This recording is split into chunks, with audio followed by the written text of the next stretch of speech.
Good evening students. तो पिछले class में इलेक्ट्रिसिटी में हम लोग ये पढ़े थे कि सीरीज पैरेलल कैसे आइडेंटिफाई करना और कुछ टिप्स भी बताए थे। तो इस वीडियो में हम लोग और आगे थोड़ा एडवांस लेवल में पढ़ेंगे, एनटीएससी लेवल में, कि हम लोग और सर्किट्स में सीरीज पैरेलल कैसे आइडेंटिफाई करना है और कुछ टफ क्वेश्चंस करते हैं। और इस पार्ट में सर्किट ऐसा रहेगा जिसमें सीरीज पैरेलल तो रेजिस्टेंस में रहेगा, पर वो देखने से पता नहीं चलेगा कि वो सीरीज में है कि पैरेलल में। तो उस टाइप के सर्किट को हम लोग कैसे बनाएंगे, तो उसके लिए हम एक क्वेश्चन से स्टार्ट करते हैं, ठीक है। और इसको नेमिंग मेथड से पढ़ेंगे हम लोग,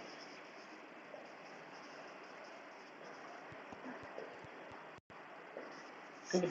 और नेमिंग मेथड में क्या करें, फॉर एग्जांपल एक क्वेश्चन लेते हैं हम लोग सबसे पहले।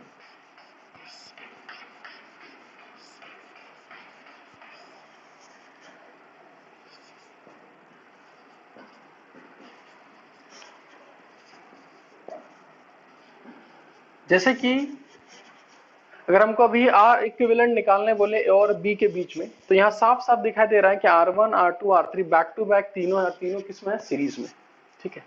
लेकिन अगर कनेक्शन कुछ इस टाइप से रहे,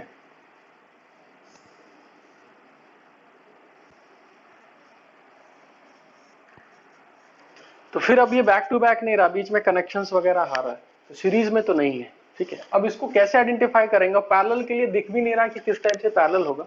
तो इसके लिए हम लोग एक टेक्निक क्या यूज कर सकते हैं, जैसे कि इसको नेमिंग मेथड बोलेंगे। हम बोले थे कि तार में जो पॉइंट्स रहता है वो सारा सेम रहता है। जैसे ए अगर ये है तो ये भी ए होगा, ये तार यहां से लेकर यहां तक कनेक्टेड है तो ये भी पॉइंट क्या होगा, ए होगा। उसी तरीके से अब यहाँ रेजिस्टेंस को क्रॉस नहीं कर सकते। फिर ये बी है तो ये भी पॉइंट बी होगा, ये तार है तो ये भी पॉइंट कौन सा होगा, बी होगा। रेजिस्टेंस को फिर से क्रॉस नहीं कर सकते। ये नेमिंग कर लिए। अब तुम अलग से ए और बी बनाओ,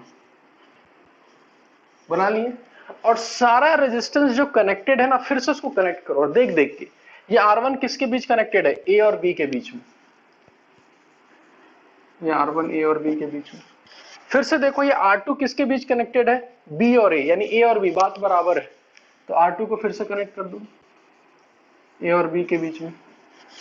फिर देखो R3 किसके बीच कनेक्टेड है, ए और बी के बीच में। तीनों सर्किट हम फिर से रिड्रॉ कर दिए। अब कोई भी बता सकता है कि ए और बी के बीच में ये तीनों रेजिस्टेंस है, दो कॉमन पॉइंट से जुड़ा है और तीनों किसमें है, पैरेलल में। ये सारा रेजिस्टेंस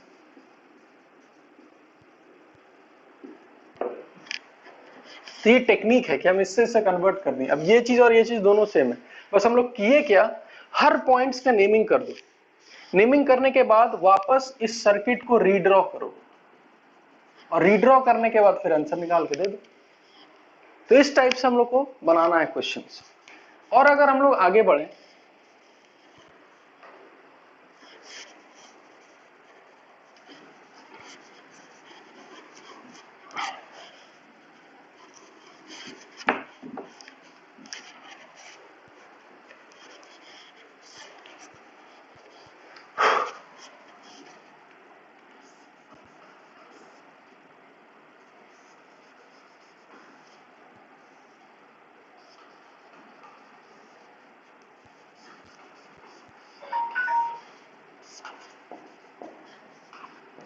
अब फिर से ये क्वेश्चन है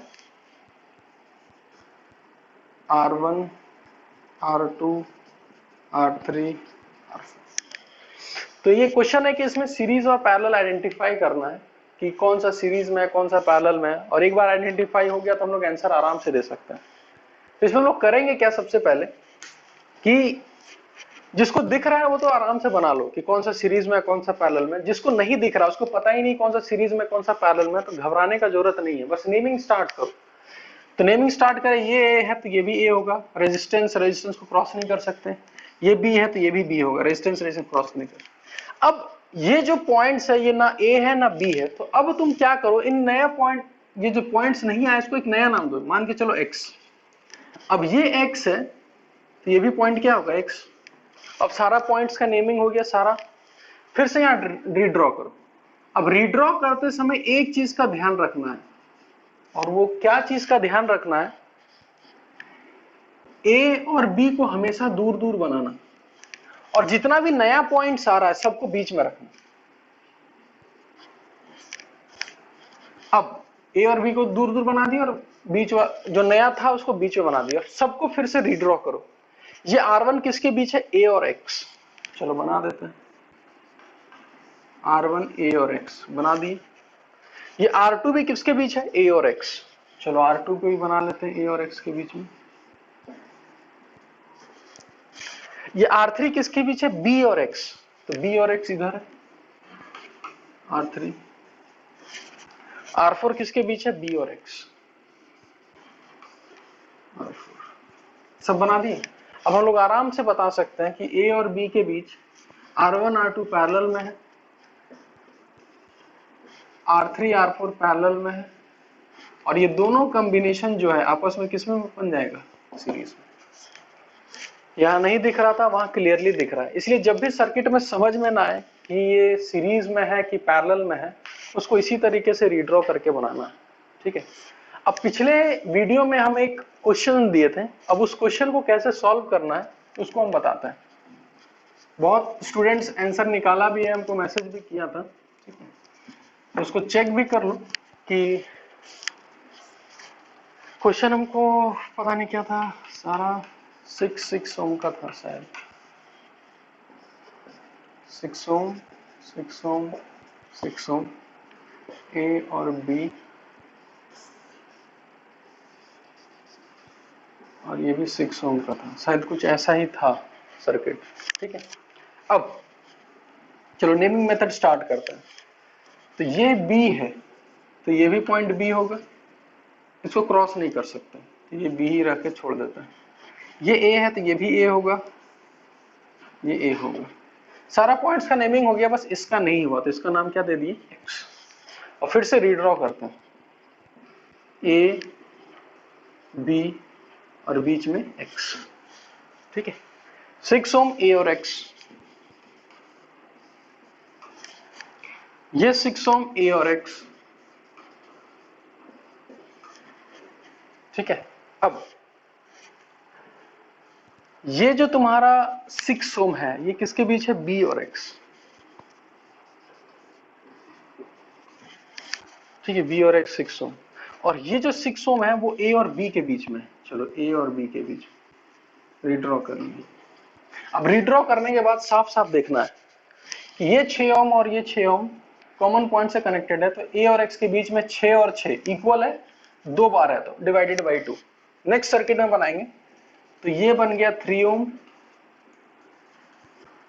ये बन गया 9 ओम, और नीचे 6 ओम। ठीक है, द 6 ओम, ये ए हो गया और ये बी हो गया। अब ऊपर 3 और 6 है, तो 3 और 6 दिख रहा है सीरीज में, तो नेक्स्ट हम बोलेंगे कि ऊपर हो गया 9 ओम और नीचे हो गया 6 ओम। अब ये दोनों पैरेलल में, तो पैरेलल में सीधा मल्टीप्लाई करके ऐड कर देना है 9 + 6, तो 9 × 6 डिवाइडेड बाई 15, 3 2 जो 6, 3 5 जो 15, तो इसका आंसर आएगा 18/5, फाइनल आंसर। तो एनटीएससी लेवल में कुछ इसी टाइप का क्वेश्चंस वगैरह आएगा, जो ध्यान में रखना है। पिछले सर्किट बताए थे कि जो रेजिस्टेंस का दूसरा एंड कनेक्टेड नहीं हो उसको हटा देना है, जो रेजिस्टेंस सेम पॉइंट्स के अबाउट कनेक्टेड है उसका भी सर्किट से कोई मतलब नहीं है। थर्ड ये हो गया नेमिंग मेथड। इस नेमिंग मेथड से हमको किस टाइप से सीरीज और पैरेलल सॉल्व है, इससे तुम्हारा एचसी वर्मा का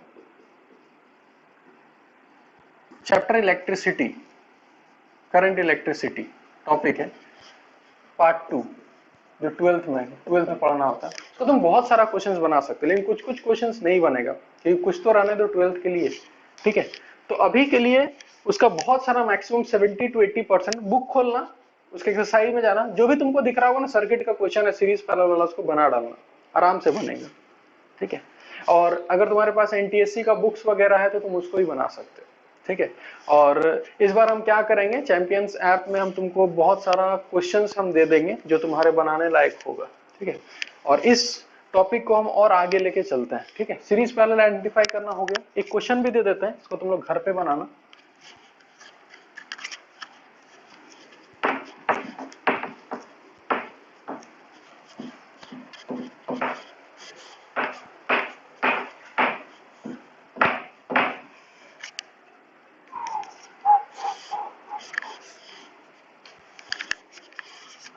देखो एक क्वेश्चन है,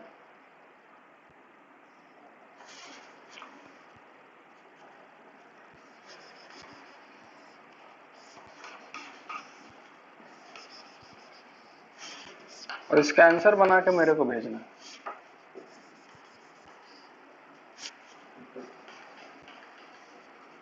ये पॉइंट ए है और ये पॉइंट बी है। सारा रेजिस्टेंस 10 ओम का है।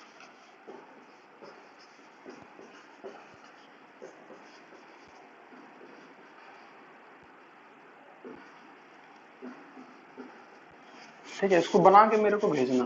Find R equivalent about A B. ये रहा क्वेश्चन, इसको बनाना और बन जाए तो मेरे को व्हाट्सएप करना। और इसका भी हम जो जो बनाओगे, ठीक है, उसको हम सॉल्व करके भेज देंगे, या फिर नेक्स्ट वीडियो में इसको भी सॉल्व करना सिखाएंगे कि इसको कैसे बनाना है। ठीक है, आराम से बना सकते हो। हिंट के लिए हम बोल सकते हैं इसको नेमिंग मेथड से ट्राई करना, जल्दी वो बन जाएगा। ठीक है, चलो आगे बढ़ते हैं।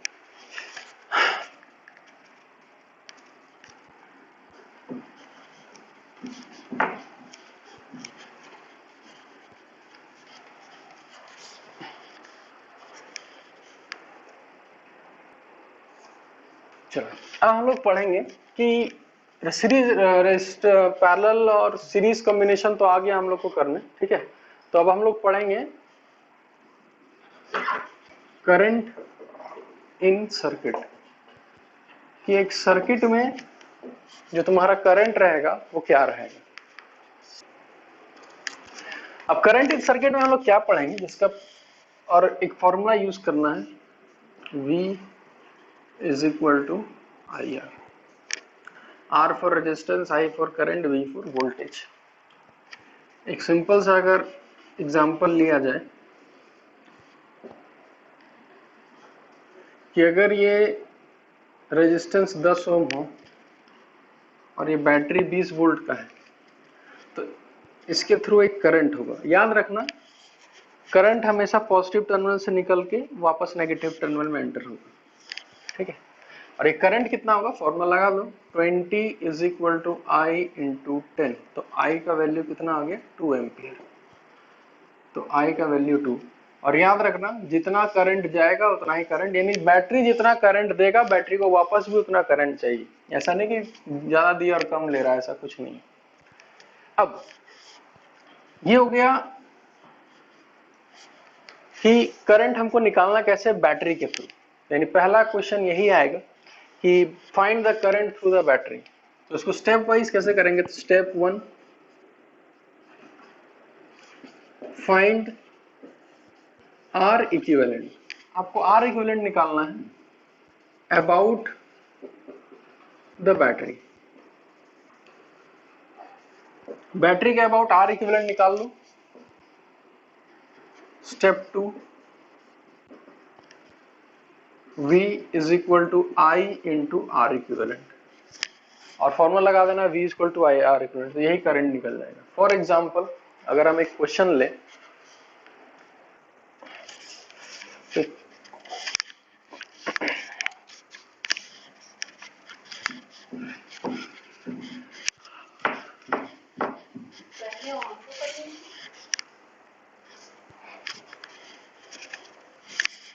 तो एक क्वेश्चन है कि स्कूल लेवल में ऐसा ही आएगा, छोटा छोटा क्वेश्चन।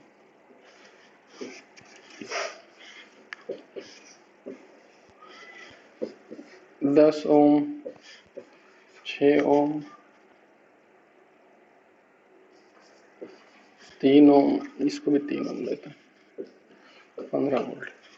कुछ करना नहीं, पहले तो बैटरी के अबाउट, तो बैटरी के अबाउट इसको मानना है ए और इसको मानना बी। तो ये ए बी हो गया। इसके अबाउट आर इक्विवेलेंट निकालो। साफ साफ दिख रहा है कि ये दोनों पैरेलल में है, तो 6 और 3 पैरेलल में है, तो 6 3 जा 18 डिवाइडेड बाय 9, 2 हो गया। तो इधर हो गया 2 और ये हो गया 3, टोटल कितना हो गया 5। और बैटरी कितने का है, 15 volt. V is equal to I R equivalent, 15 is equal to I into 5। तो आई का वैल्यू कितना हो गया 3। तो ये बैटरी कितना देगा 3 एम्पियर, तो वापस भी कितना लेगा 3। ये सबसे बेसिक है और मैक्सिमम क्वेश्चन बन जाएगा सारा क्वेश्चन। बैटरी के थ्रू करंट अगर पूछ लिया तो यही करना ही करना है। ये स्कूल लेवल में पूछा जाएगा कि बताओ कितना करंट जा रहा है, कितना करंट ये हो रहा है। पर एनटीएससी वगैरह के लिए या कॉम्पिटिटिव एग्जाम के लिए तुमसे ये भी पूछ सकता है कि बैटरी का अबाउट कितना है, प्लस ये भी पूछेगा कि ये करंट जो होगा 6 ओम के थ्रू कितना होगा, 3 ओम के थ्रू कितना होगा, इसके थ्रू कितना होगा। तो तुम इसी क्वेश्चन में समझो कि अगर ये 3 एम्पियर यहां से कुछ गया, अब यहां से एक ही रास्ता है, लेकिन यहां जाने के बाद इधर भी एक रास्ता खुलता है, इधर भी एक रास्ता खुलता है, यानी कुछ आदमी ऊपर कुछ आदमी, याद करो ना आदमी के थ्रू समझाएं, तो इसमें कुछ करंट होगा, इसमें कुछ करंट होगा। यानी नेक्स्ट में हम लोग को ये सीखना है कि करंट डिस्ट्रीब्यूशन कैसे होता है। तो करंट डिस्ट्रीब्यूशन इन सीरीज और करंट डिस्ट्रीब्यूशन इन पैरेलल, उसी तरीके से ये जो 15 वोल्ट दिख रहा है ना, ये 15 वोल्ट भी डिवाइड हो जाएगा, कुछ इसको मिलेगा कुछ इसको मिलेगा। तो हम लोग पढ़ेंगे वोल्टेज डिस्ट्रीब्यूशन इन सीरीज और वोल्टेज डिस्ट्रीब्यूशन इन पैरेलल। तो हमारा नेक्स्ट टॉपिक है करंट डिस्ट्रीब्यूशन।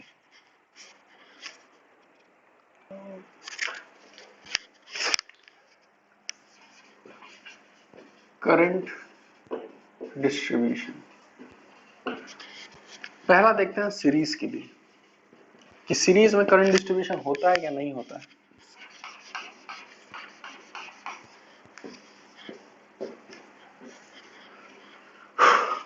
ठीक है, तो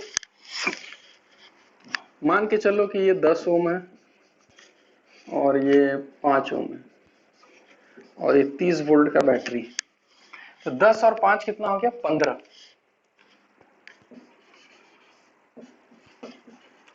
और नीचे है 30 वोल्ट का बैटरी। तो इतना तो समझ में आ गया होगा कि 2 एम्पियर करंट जाएगा। अब सीरीज में क्या होगा, यहां से 2 एम्पियर निकला, एक ही रास्ता एक ही रास्ता एक ही रास्ता एक ही रास्ता, यानी कि यहां से भी 2 एम्पियर, यहां से भी 2 एम्पियर, यानी कि सीरीज में करंट इज सेम। तो अब सीरीज याद करो, हम पहले बोले थे कि बैक टू बैक कनेक्टेड हो तो सीरीज देना है, लेकिन अब यहां एक नया डेफिनेशन आएगा कि when current through all the resistance are same then the resistance are said to be in series. ये डेफिनेशन अब लिखना है, यानी लिखना यह है कि when current through resistance is same then they are said to be in series। ठीक है, ये डेफिनेशन लिखना है, वो नहीं बैक टू बैक कनेक्टेड है तो सीरीज, ऐसा नहीं लिखना है। आप ये लिखना है कि अब हर रेजिस्टेंस के अबाउट अगर आपका करंट सेम जाता है तो वो बोलेंगे कि वो जो रेजिस्टेंस रहेगा वो किस में रहेगा, सीरीज में। अब इसके थ्रू भी 2 एम्पियर, इसके थ्रू भी 2 एम्पियर। अब इसके अक्रॉस वोल्टेज और इसकी अक्रॉस वोल्टेज देखते हैं, तो हमको तो फॉर्मूला पता है कि V is equal to IR। अब इसके अक्रॉस करंट है 2 एम्पियर और रेजिस्टेंस है 10, तो इसके अक्रॉस वोल्टेज आएगा 20, और इसके अक्रॉस देखा जाए तो 5 ओम है और 2 एम्पियर है, तो वोल्टेज आ गया कितना 10। 20 और 10 टोटल कितना हो गया 30। यानी कि in series current remains same but voltage distribute होता, 30 वोल्ट इसको कुछ मिला इसको कुछ मिला। यानी कि अब इसको हम लोग कैसे करेंगे अच्छे से, यानी कि यहां लिख देते हैं in series voltage gets distributed. ये एग्जांपल से हम समझाएं। अब इसका डेरिवेशन भी चाहो तो कर सकते हो, ठीक है, और कैसे करना वो बताते हैं। बस इस टॉपिक में याद रखना कि सीरीज में current is same, current same रहता है सीरीज में, लेकिन वोल्टेज तुम्हारा क्या रहता है, डिस्ट्रीब्यूट होता है। इतना काफी अभी तक याद रखो। अब कैसे डिस्ट्रीब्यूट होता है, क्या रखता है, तो ये तो न्यूमेरिकल से हम बता दी। अब एक ही लाइन में हम लोग कैसे बना सकते हैं इसको देखना ध्यान से। हाँ,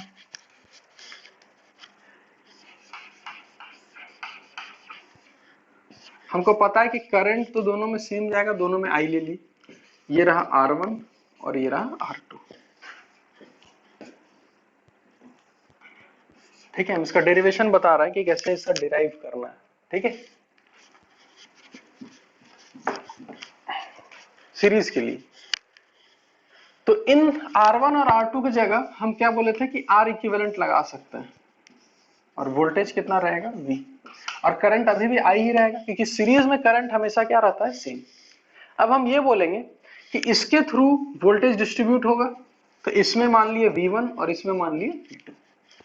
अब हम इक्वेशन लिखेंगे कि इस V1 को हम लिखेंगे यहां पर V1 is equal to I into R1, और वहां लिखेंगे V2 is equal to I into R2। ये इसके लिए है और ये वाला इसके लिए है, दोनों लिख दिए। अब इसके लिए हम क्या लिखेंगे, इस सर्किट के लिए हम मान लिए कि R1 और R2 को R इक्विवेलेंट से रिप्लेस कर सकते हैं, तो हम इसके लिए लिखेंगे V is equal to I into R equivalent, इस इक्वेशन के लिए।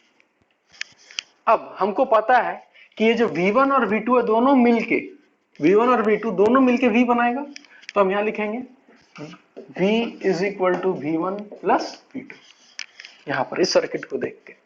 अब V किसके बराबर है, तो यहां लिखेंगे I into R equivalent. V1 किसके बराबर है, I इंटू R1, और V2 किसके बराबर है, I इंटू R2। तो देखो यहां से I कैंसिल हो गया, तो R equivalent is equal to R1 plus R2।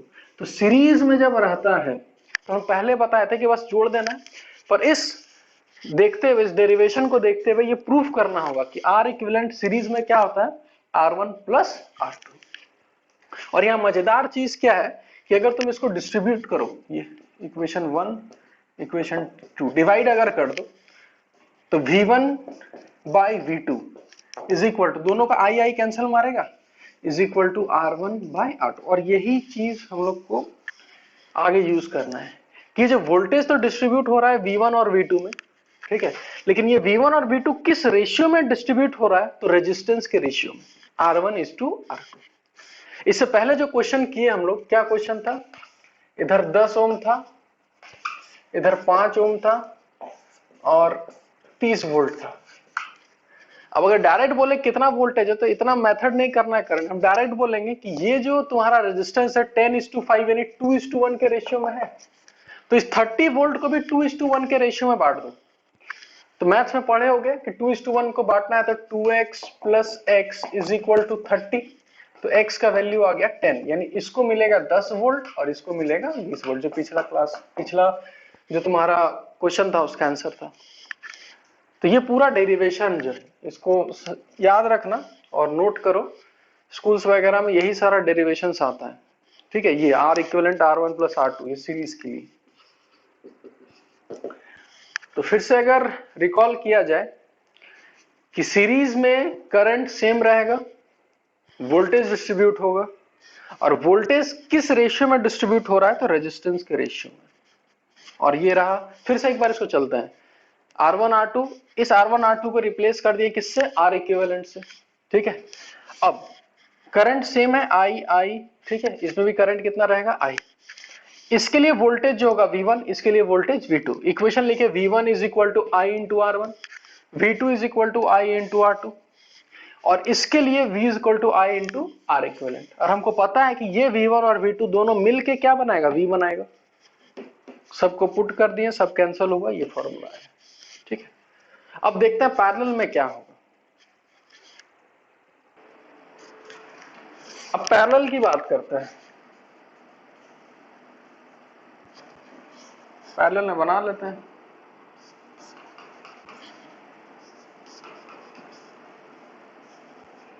Direct इसका डेरिवेशन पे ही देखते हैं पहले, V R1 R2। अब यहां क्या देखने को मिल रहा है कि यहां से अगर करंट I निकला, गया गया गया, अब यहां दो रास्ता है, तो कुछ करंट मान लेते हैं I1 इसमें गया और कुछ करंट I2 इसमें गया, यानी इसमें तुम्हारा करंट डिस्ट्रीब्यूट हो रहा है, यानी पैरेलल में करंट गेट्स डिस्ट्रीब्यूटेड। जो करंट है वो डिस्ट्रीब्यूट हो जा रहा है। ठीक है। और देखो दो कॉमन पॉइंट्स है ना, तो अगर जितना वोल्टेज इसमें आएगा उतना ही वोल्टेज इसमें रहेगा, यानी कि पैरेलल वोल्टेज इज सेम। यानी पैरेलल में, यानी ठीक सीरीज और पैरेलल ठीक उल्टा है, उसमें वोल्टेज डिस्ट्रीब्यूट होता था, करंट सेम रहता था, इसमें करंट डिस्ट्रीब्यूट होगा, वोल्टेज तुम्हारा क्या रहेगा, सेम।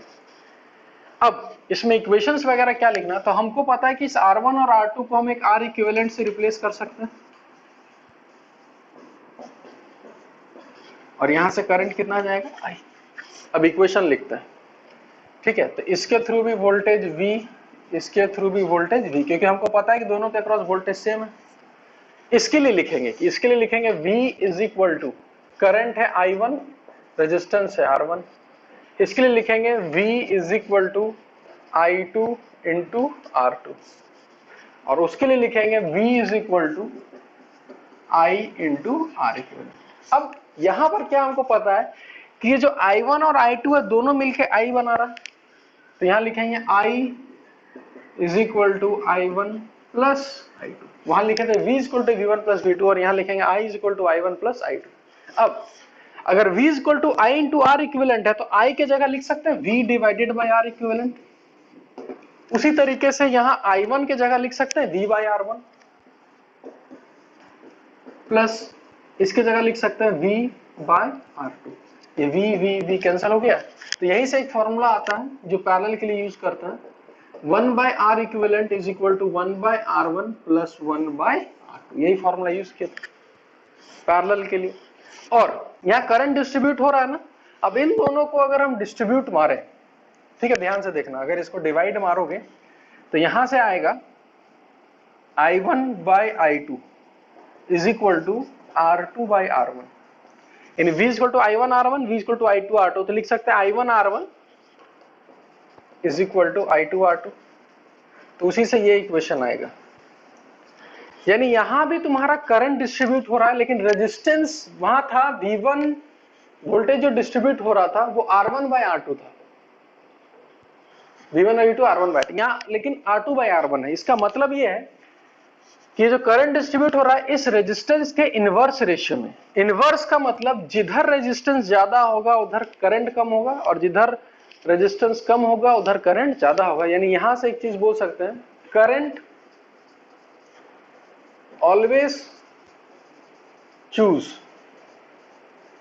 Lower resistance path.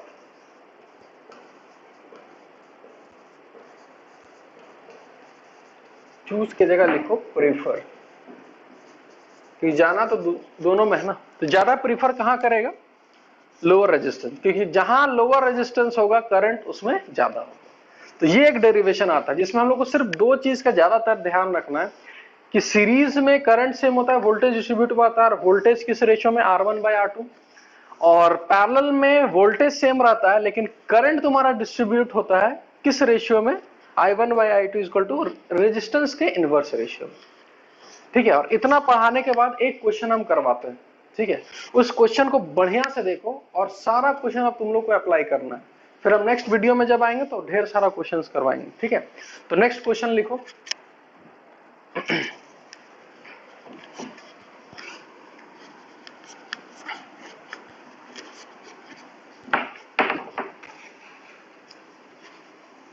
और जब भी करंट निकालना हो तो ये स्टेप बाय स्टेप फॉलो करना है। क्या स्टेप्स फॉलो करना है, पहले reduce the circuit step by step,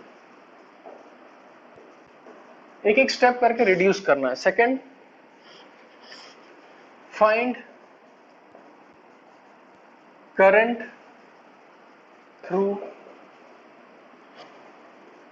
the battery, फिर बैटरी के अबाउट करंट निकालना है। थर्ड, अप्लाई वोल्टेज डिस्ट्रीब्यूशन और करंट डिस्ट्रीब्यूशन, या तो तुम वोल्टेज डिस्ट्रीब्यूशन लगाओ या फिर करंट डिस्ट्रीब्यूशन लगाओ, ठीक है। ये नोट डाउन कर लो, हम इसको मिटा रहे हैं और एक क्वेश्चन के हेल्प से हम बताएंगे, और यही सब प्रोसेस हम फॉलो करेंगे। पहले सर्किट को स्टेप बाय स्टेप रिड्यूस कर देंगे, फिर बैटरी के अबाउट करंट निकालेंगे और फिर वोल्टेज डिस्ट्रीब्यूशन और करंट डिस्ट्रीब्यूशन लगाएंगे। ठीक है, एक सिंपल सा क्वेश्चन लेते हैं, 2 क्वेश्चन करते हैं। ठीक है,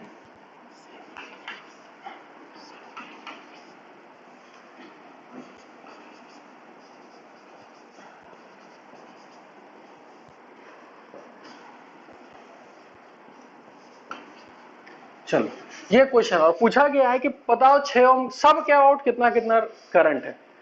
ठीक है, और वोल्टेज भी कितना कितना, तो सब हम बताएंगे आराम से। तो सबसे पहले हमको एक स्टेप घटाना है, तो दिख रहा है 6 और 3 किसमें है, पैरेलल में, तो 6 और 3 कितना हो जाएगा, 2 ओम, ये कितना हो जाएगा, 3 ओम, 15 वोल्ट। फिर एक स्टेप 3 और 2 कितना होता है, 5 ओम, 15 वोल्ट। अब हम बोलेंगे कि मेरे करंट कितना मिलेगा, तो direct V equal to I R, देखना 3 एम्पियर निकलेगा। अब एक एक स्टेप पीछे आओ, एक एक स्टेप। हमको पता है कि ये इस चीज को ध्यान से समझना, हमको पता है कि ये 5 ओम 3 ओम और 2 ओम से बना है, और 3 ओम और 2 ओम किसमें है, सीरीज में, और हमको पता है कि सीरीज में करंट सेम होता है, तो करंट यहाँ कितना है, 3 एम्पियर, तो यहां से भी 3 एम्पियर, यहां से भी 3 एम्पियर। एक स्टेप पीछे आओ फिर से, ये 3 ओम को 3 एम्पियर मिल गया, लेकिन ये जो 2 ओम है ये 6 ओम और 3 ओम से बना है, ये जो 2 ओम है, और हमको पता है कि ये दोनों पैरेलल में है, और पैरेलल में करंट सेम नहीं होता, डिस्ट्रीब्यूट होता है, इस 3 एम्पियर को डिस्ट्रीब्यूट करना है। अब कैसे डिस्ट्रीब्यूट करना है, तो ये रेजिस्टेंस किस रेशियो में, देखो तो ये रेजिस्टेंस है 2:1 के रेशियो में, लेकिन करंट जाएगा उल्टा 1:2 के रेशियो में। अब 3 एम्पियर को 2:1 के रेशियो में बांटो फटाफट, तो हमको पता है 2x + x = 3, तो x का वैल्यू आ जाएगा 1। अब उल्टा बांटना है, याद रखना, तो यानी कि अगर ये रेजिस्टेंस 2:1 के, इसको ऐसे समझो, अगर ये रेजिस्टेंस 2:1 के रेशियो में है तो करंट जाएगा 1:2, यानी इसमें जाएगा 1 एम्पियर और इसमें उसका डबल जाएगा कितना, 2 एम्पियर। ठीक है, अब वोल्टेज कितना कितना होगा सब निकाल के रख लो, 3 एम्पियर 3 ओम, V = IR 9 वोल्ट, इसके अक्रॉस कितना वोल्टेज है, 1 एम्पियर 6 ओम 6 वोल्ट, 3 ओम 2 एम्पियर कितना हो जाएगा, 6 वोल्ट। और हमको पता है कि ये दोनों अगर पैरेलल में है तो दोनों का वोल्टेज सेम होगा, इधर 6 वोल्ट हो गया और 6 वोल्ट और इधर 9 वोल्ट, तो 6 और 9 कितना हो गया, 15। तो इस टाइप से हम लोग को क्वेश्चन को क्या करना है, सॉल्व करना है। ठीक है, एक क्वेश्चन और बनाते हैं।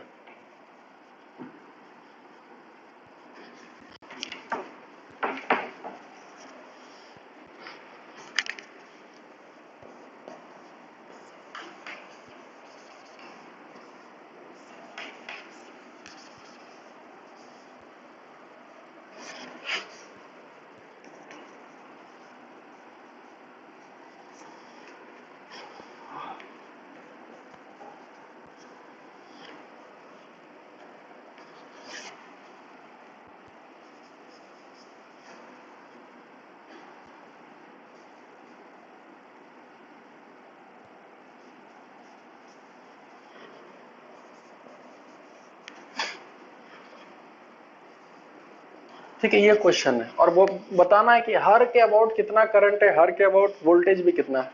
वापस स्टेप बाय स्टेप रिड्यूस करो, तो सबसे पहले सीरीज बैक टू बैक, देखो हमको दिख गया तुरंत, तो 12 और 6 कितना हो जाएगा, 18। तो यहां लिखते हैं और ड्रॉ करते जाते हैं, इधर हो गया 3 ओम और इस पॉइंट के अबाउट इधर हो गया,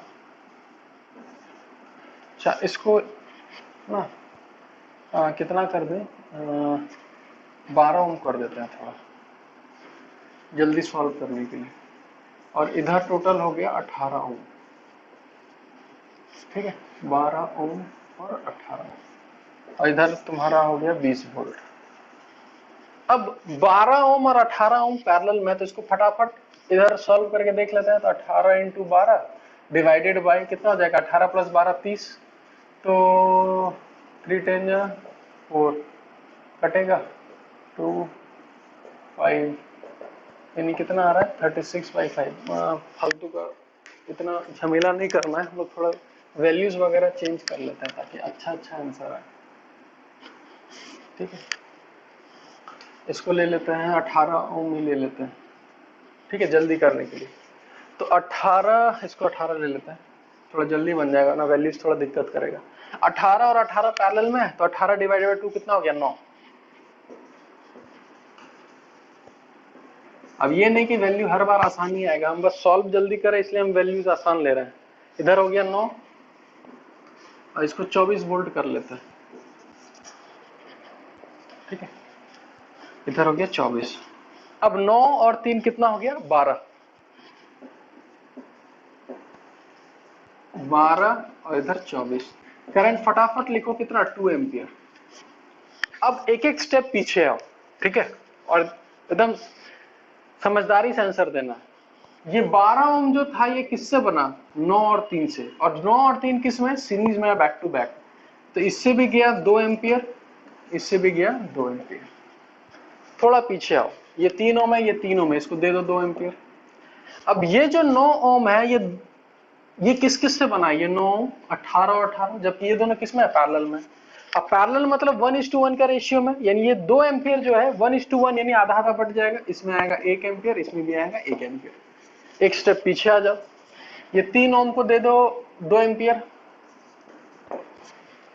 ये 18 ओम को दे दो 1 एम्पियर।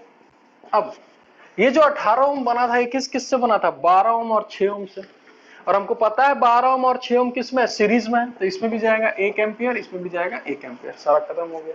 अब वोल्टेज कितना है, तो V = IR, V = IR, V = IR, V = IR। तो इस तरीके से सारा क्वेश्चंस बनाना है HC वर्मा का। तो इस वीडियो को पढ़ने के बाद अच्छे से पढ़ो, डाउट है तो हमसे पूछना, और अगर कोई डाउट नहीं मिला तो HC वर्मा खोलो बढ़िया से क्लास 12th का और बनाने का स्टार्ट कर दो। जो भी क्वेश्चन दिख रहा है कि हमको इसके अबाउट करंट निकालना है, ये निकालना है, बनाओ। अभी भी बहुत सारा HC वर्मा क्वेश्चन नहीं बनेगा, तो और भी हम कुछ बहुत सारा और भी ट्रिक्स हम बताएंगे कि और तुम क्लास 12 के क्वेश्चंस को और कैसे बना सकते हो। ठीक है, और इतना स्कूल तक में नहीं आएगा, तो स्कूल के लिए बस बेसिक अगर इतना समझ में आया ना तो स्कूल वाला ऐसे ही बन जाएगा। ठीक है, तो नेक्स्ट वीडियो में हम इसको और अच्छे से मतलब क्या, इससे और जो एडवांस लेवल में है उसको हम बताएंगे। ठीक है, जीरो पोटेंशियल मेथड बताएंगे, इससे तुम 12th क्लास का कोई भी क्वेश्चन एकदम ऐसे ही वर्बली बना सकते हो। ठीक है, ठीक है, तो फिर मिलते हैं नेक्स्ट वीडियो में ना।